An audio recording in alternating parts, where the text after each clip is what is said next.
myself Karan. Welcome to my YouTube channel Kranti the Revolution. Today we will start Vedic culture 1500 to 600 BCE. It is a time period of Vedic culture. Vedic culture is the second topic of proto-history. Architect of Vedic culture is Aryans. In Central Asia, Aryana Vizo, original home of Aryans. Important literature written in Iran in 2100 BCE, Jandavesta. Jandavesta is a book of Zoroastrianism. Zoroastrianism is a religion also in Iran, also called Parsi. Okay. जैनदावेस्ता जो book है वो जोरास्ट्रियनिज्म religion की book है जो कि famous religion है Iran का. Horse is a indigenous animal of Aryana Visio. Aryana Visio लोग वो जो थे ना वो क्या क्या जानते थे, किस किस एनिमल्स की इंफॉर्मेशन थी, वो है आपका dear, elephant. In Rigveda the origin home of Aryan in India is Saptasindhu. Guys what do you mean by Saptasindhu zone? तो Indus rivers bank and its tributaries, rivers Saraswati भी इसमें शामिल थी. We know about Aryans only through the available literatures. Let's know about which literatures. Aryans Vedic culture, early Vedic culture है, एक letter वैदिक culture है. Early Vedic culture का time period क्या है? 1500 BCE से 1000 BCE तक ये है आपका early Vedic culture. Letter Vedic period का टाइम पीरियड है आपका 1000 BCE से लेकर 600 BCE तक. तो सोर्सेज देखते हैं अर्ली वैदिक कल्चर के. सोर्सेज हैं ऋग्वेद, जैनदावेस्ता बुक जो कि जोरास्ट्रियनिज्म रिलीजन की बुक है, और त्रयी. त्रयी मीन्स होता है ऋग्वेद, सामवेद, यजुर्वेद. 3 वेदास होते हैं, उन्हें कहते हैं त्रयी. और ये इन्फॉर्मेशन देते हैं हमें आर्यंस के बारे में. ऋग्वेदा में 1028 हाइम्स हैं एंड 10 मंडलाज हैं. Okay. And later Vedic period के जो सोर्सेज हैं वो है आपका सामवेद, यजुर्वेद, अथर्ववेद एंड उपनिषद्स. तो ये लेटर वैदिक के सोर्सेज हैं और ये अर्ली वैदिक के सोर्सेज हैं. Aryans is only a linguistic group speak Sanskrit. Shatapatha ब्राह्मण, important book of later Vedic period, gives information about Aryans eastward expansion. Okay. Sadanira river, Sadanira मतलब पता है क्या, किसका नेम था? River Gandak in Bihar. The Vedic culture and its contribution. Vedic culture जो है ना और उसके कॉन्ट्रीब्यूशंस क्या क्या है. First contribution in geographical aspect. Okay. Rigveda is a primary source to know about various dimensions of Vedic period, especially about early Vedic culture 1500 to 1000 BCE. Vedic culture are also known as Aparushya and Shruti literature. Aparushya का means guys होता है कि जो वेदास हैं, देखो idea of Vedas were given to early Aryans by God directly. यानी कि जो वेदास का जो आइडिया है वो अर्ली जो आर्यंस थे ना उन्हें भगवान के द्वारा डायरेक्टली दिए गए हैं. Hence they were not created by humans. मतलब कि वेदास के बारे में कहा जाता है कि वो ह्यूमंस के द्वारा क्रिएट नहीं हुए हैं. वेयर एज श्रुति लिटरेचर, जो श्रुति लिटरेचर है वो रेफर्स होता है humanisation of the Vedic ideas from one generation to another generation through hearing. यानी कि जो श्रुति लिटरेचर है वो एक जनरेशन से दूसरी जनरेशन के थ्रू जाता है, वो सिर्फ सुनने से. एक जनरेशन ने दूसरी जनरेशन के द्वारा सुना कि वैदिक आइडियाज क्या थे. ओके. वो होता है श्रुति लिटरेचर. श्रुति ऑलवेज नोन एज हियरिंग, श्रुति सुनना. ओके. वैदिक literature got compiled in Sanskrit completely in the Gupta period of ancient India. Okay. तो जो वैदिक लिटरेचर हैं वो संस्कृत में कंप्लीटली कब कंपाइल्ड हुए थे? गुप्ता पीरियड में, एंशिएंट इंडिया के गुप्ता पीरियड में. ओके. सप्तसंदव एरिया था ना, सप्तसंदव यानी कि जो रिवर इंडस थी ना एंड इट्स ट्राइब्यूटरीज, तो उसमें ऋग्वेदा में उसके लिए कुछ टर्म्स यूज किए गए हैं उन रिवर्स के लिए. तो वो टर्म्स देखते हैं. जैसे कि सतलुज रिवर के लिए टर्म यूज हुआ है यहाँ पे सुदुत्री, सुदुत्री. ओके. व्यास के लिए बिपाशा, रावी के लिए परुष्णी, चेनाब अस्किनी, झेलम बितास्ता, इंडस सिंधु, घाघर हाकरा, सरस्वती. ये 7 रिवर हैं. इनके एरिया को कहा गया था सप्तसंधव और ये इनके ओल्ड नेम्स हैं जो कि ऋग्वेदा में मेंशन है अर्ली वैदिक कल्चर के लिए. Okay. The mandala of Rigveda, a famous battle of 10 kings is mentioned on the bank of river Parushni. Parushni you know, Parushni means Ravi. Okay. Satapatha Brahmana जो थे ना one of the Aryan king Videha, जो विदेहा के एक आर्यन किंग थे वो माधव, विदेहा उनका नाम क्या था, माधव। टुक गॉड अग्नि को वो लेते हैं, पता है किस लिए? To clear the forest of Ganga Yamuna Doab and reach to north Bihar which help to Aryanisation of north India. तो ये यहीं से ये सारी चीज़ें करते हैं, जैसे कि गंगा यमुना दोआब पे जाते हैं और ईस्ट वार्ड एक्सपेंशन करते हैं अपना। तो इस तरीके से ये इंडिया का आर्यनाइजेशन करते हैं। ओके, का किंग कौन है? माधव, याद रखना। Who is the Aryan king of Videha? Madhav. Aryans को इलिटरेट कहा गया है एंड ट्रैवल इन कैरेक्टर, और ये इन्होंने ये पता है क्या फॉलो करते थे? क्लैन सिस्टम को, और जो अपने लीडर होता था उन्हें ये राजन बोलते थे। ट्रैवल असेंबलीज क्या क्या होती थी देखते हैं, सभा, समिति, विधाते एंड गण। ओके, सभा क्या होता है गाइज? आपने सुना होगा कि कई सारे गाँव होते हैं, जो विलेज होते हैं वहाँ पे सभा होती है। तो सभा में क्या है, बुजुर्ग लोग आते हैं, बड़े लोग आते हैं। तो सेम कंडीशन यहाँ थी। सभा, एल्डर्स मेंबर ऑफ क्लेन, सभा में कौन आता था? Elders member of clan and women also participated in sabha. Okay, and clans head कौन होता था? राजन, जो कि पॉलिसी डिसाइड करता था कि क्या पॉलिसी होगी, क्या मेथड होगा, क्या डिसीजन होगा। लेकिन मेंबर्स कौन कौन होते थे? एल्डर मेंबर और वुमेन्स इसमें पार्टिसिपेट कर सकती थी, उन्हें ये फ्रीडम थी। समिति क्या होती थी? ऑल मेंबर टू इलेक्ट राजन, यानी कि क्लेन के सभी मेंबर्स असेंबली में आते थे, किस लिए? टू इलेक्ट राजन, राजन को इलेक्ट करने के लिए। विधाते क्या है? विधाते असेंबली थी ट्रैवल्स की, जिसका फंक्शन था वॉर, किसी भी ट्रैवल के अगेंस्ट वॉर करने के लिए ये लोग जो असेंबली करते थे, या जो असेंबली ऑर्गेनाइजेशन थी इनकी, उन्हें कहते थे हम विधाते। ये गण क्या है? गण वो असेंबली है जो रिचुअल्स, सैक्रिफाइसेस होती हैं ना, जो फेस्टिवल की जो प्रोसेस होती है उन्हें परफॉर्म करती थी। जैसे कि ब्राह्मण्स में कई सारे वो होते हैं रिचुअल्स एंड सैक्रिफाइसेस जो होते हैं, जैसे लाइक यज्ञ होते थे, अश्वमेध यज्ञ हो गया तुम्हारा। तो इन सारी चीज़ों के लिए क्या है, एक परफॉर्म्ड, एक उसको कह सकते हैं आप, विधि होती थी। तो उन चीज़ों के करने के लिए कौन था? Gana. Rituals and festival has been performed by gana assembly. Okay, now let tell us about political expect of Vedic culture. Geographical expect को आप देख चुके हैं, अब पॉलिटिकल एक्सपेक्ट पर बात करते हैं। तो according to modern scholar, Rigvedic Aryans जो ट्रैवल्स थे, ऑब्वियसली भी मैंने बताया, वह travels in character, hence nomadic as well, मतलब कि ट्रैवल है तो नोमैडिक भी होंगे। Therefore the early Aryans may have also illiterate and as no written record, okay, of the early Vedic phase has been found from India. Their travel political system was based on the lineage or clan-based political structure, whereas where the chief of the travel or clan was known as Rajan. Hence, it led to the beginning of the monarchical type of the political structure in India. Okay, तो monarchical type of political structure in India, ये कहाँ से concept आया है? Early वैदिक के political concept से। और जो ट्रैवल का जो चीफ होता था उसे क्या कहते थे? राजन। वेरी इंपॉर्टेंट हो। Okay, the Rajan was to seek the support of Sabha and Samiti. जो राजन होते थे ना, वो सभा और समिति की हेल्प लेते थे for any major battle against other tribes. देखो, सभा और समिति, समिति आप तो पता है कि वॉरफेयर फंक्शंस के लिए ऑब्वियसली थी, लेकिन सभा क्यों? क्योंकि वो बुजुर्ग होते थे, जो एल्डर्स होते थे ना, वो सभा में बैठते थे। तो उन दोनों की हेल्प लेते थे राजा, किस लिए? Major battle against other tribes. Okay, for example के लिए देखो कि the battle of 10 kings fought between the Bharat and Puru clan, जो भारत क्लेन था और पुरु क्लेन था, उनके बीच में एक बैटल फाउट होता है, वो 10 किंग का बैटल कहा गया है उसको। On the issue of expansion in Punjab, वो किस इशू पर होता है? Expansion in Punjab area and patronage given to the either a sage Vishwamitra and Vashishtha.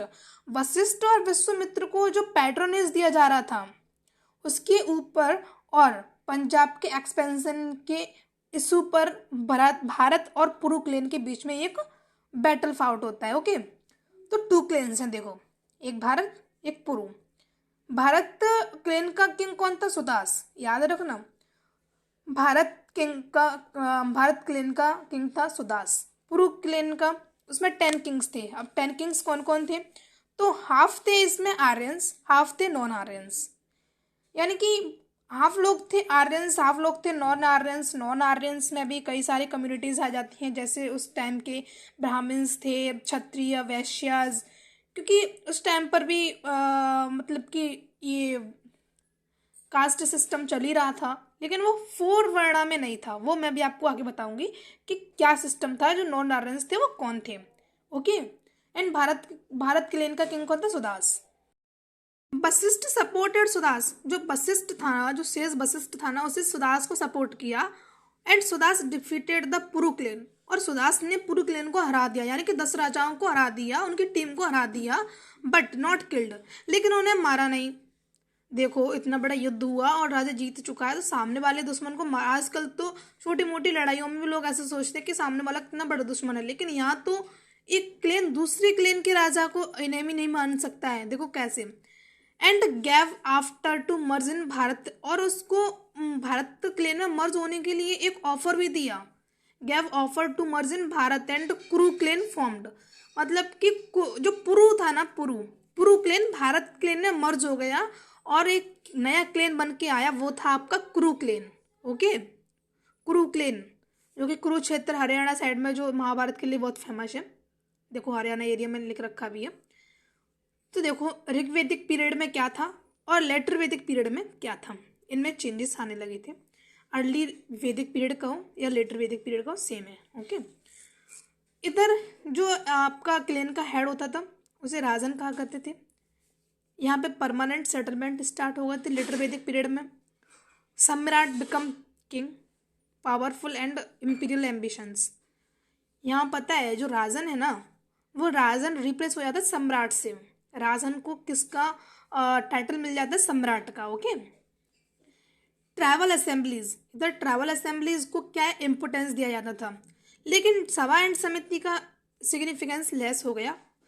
इधर आपका चीफ पुरोहित होते थे, जबकि सम्राट एंड पुरोहित इन दोनों ने अलायंस बना लेते थे, जो कि हायरार्की थी, इनका डोमिनेंस रहता था। Okay, and gift given to purohit like gold, cattle and slaves in return of their support, क्योंकि राजा को पुरोहित सपोर्ट करते थे, जैसा राजा कहते थे वैसे पुरोहित करते थे, तो राजा उनको रिटर्न में गिफ्ट दिया करते थे। गिफ्ट में देते थे वो आपको गोल्ड, कैटल एंड स्लेव्स।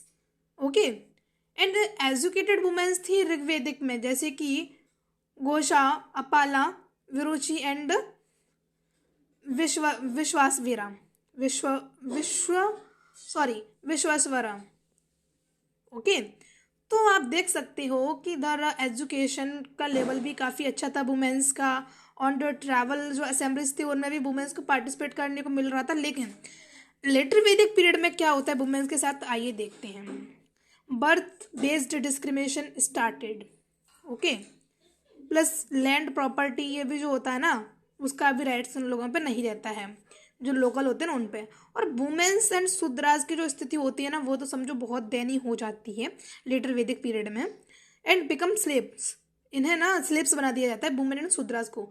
जबकि अर्ली वैदिक पीरियड में वुमेन्स एजुकेटेड थी, यहाँ एजुकेशन का तो कोई सवाल ही नहीं उठता है, क्योंकि राजा और पुरोहित डोमिनेशन चल रहा है ना उनका, हायरार्की है ना उनकी, हेजेमनी चल रही है उनकी।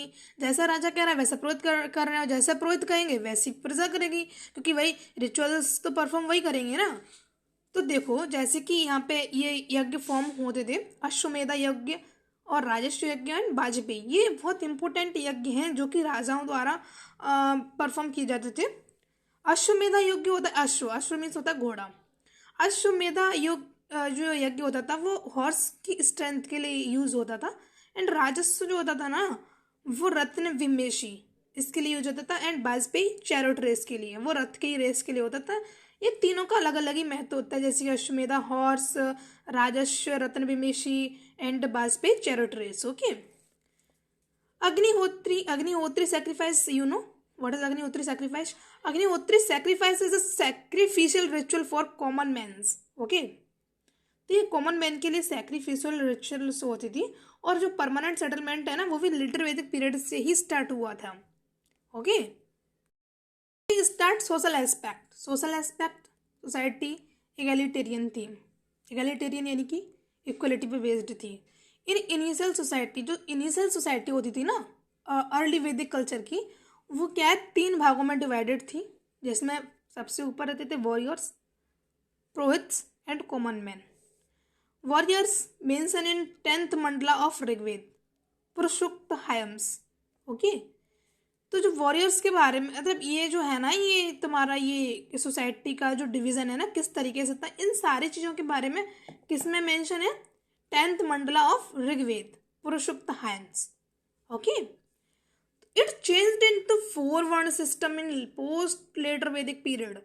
ये जो 3rd वर्ण सिस्टम था, 3 वर्ण सिस्टम था, वो 4 वर्ण सिस्टम में चेंज हो जाता है कब, लेटर वैदिक पीरियड में। ओके, हाउ, देखते हैं। ब्राह्मण्स, क्षत्रिय, वैश्य, शूद्रास। गाइस, यहाँ 4 वर्ड बन जाते, जबकि यहाँ 3 ही थे, वॉरियर्स, पुरोहित्स एंड कॉमन। याद रखिए कि अर्ली वैदिक पीरियड में जो सोसाइटी का जो डिवीजन था वो किस बेसिस पर था और क्या था, warriors, purohit and common man. Okay, and इधर ब्राह्मण्स, क्षत्रिय, वैश्यास एंड शूद्रास। यहाँ birth based social discrimination and womens position decline. Birth based discrimination start हो गया था, वुमेन्स की जो पोजीशन थी वो तो खत्म ही हो चुकी थी यहाँ इस एरा में। Okay, position of womens relatively better in early Vedic period than later Vedic periods. Birth based discrimination not practised in early Vedic. Okay, and sati प्रथा भी प्रैक्टिस नहीं होती थी इनिशियल सोसाइटी में बहुत। ब्रदन ये देखो, बृहदारण्यक जो उपनिषद है ना, बृहद अरण्यक जो उपनिषद है ना, उसमें एक आपको बहुत अच्छी सीख देखने को मिलती है, जैसे कि गार्गी एंड यज्ञवालक, यज्ञवालक के, उसको यज्ञवालक के लिखा जाता है।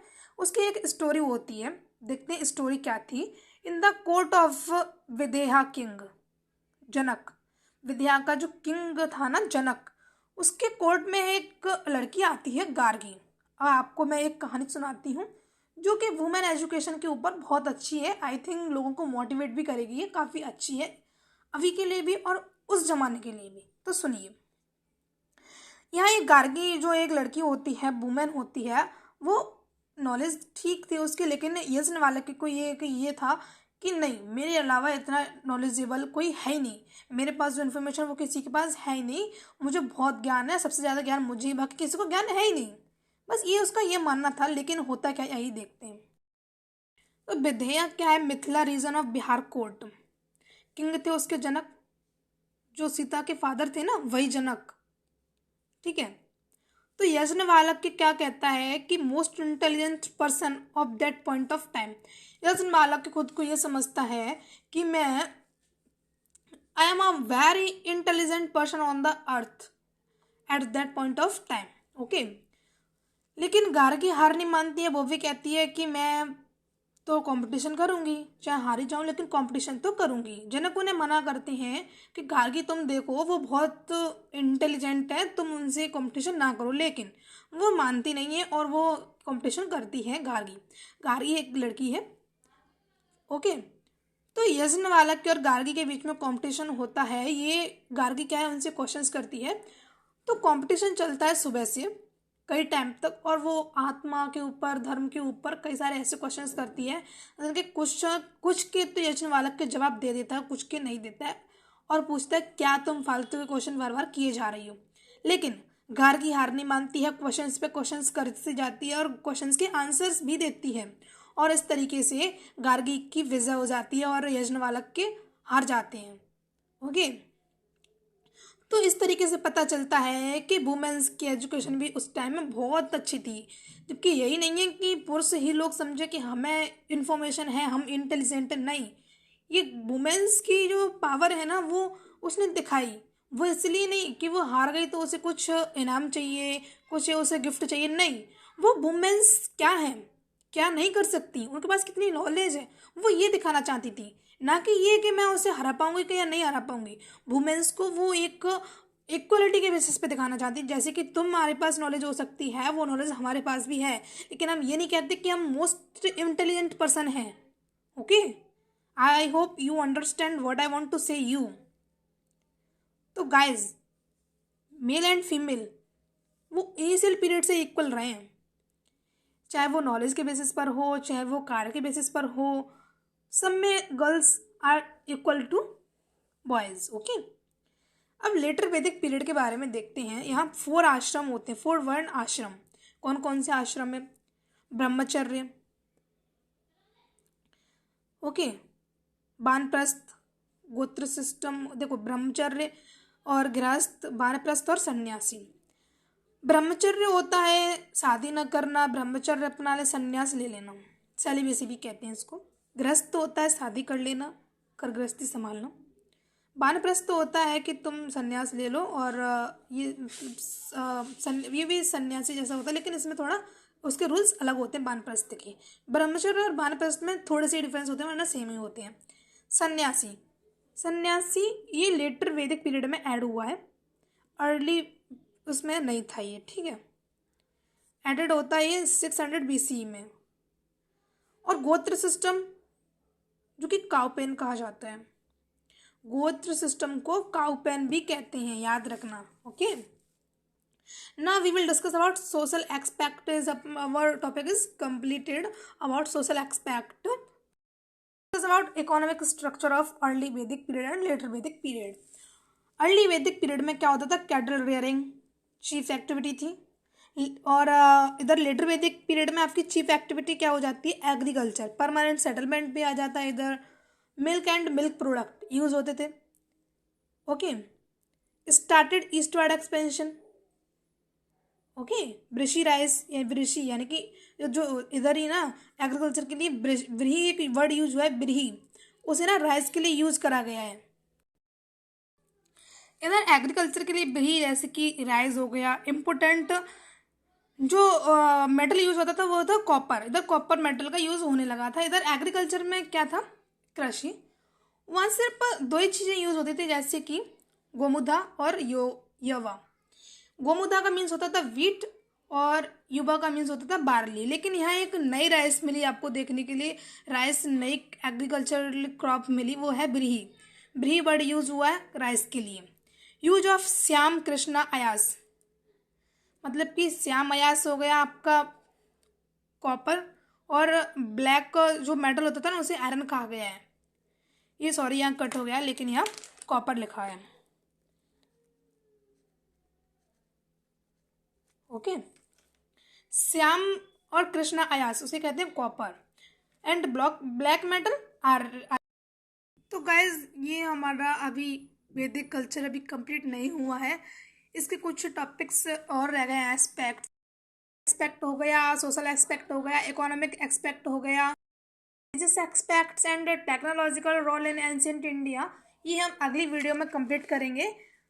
सो thank you for watching my video, and we will start in next video role of technology in ancient India, and religious aspects and other this like Chandogya Upanishad story. So thank you for watching my video.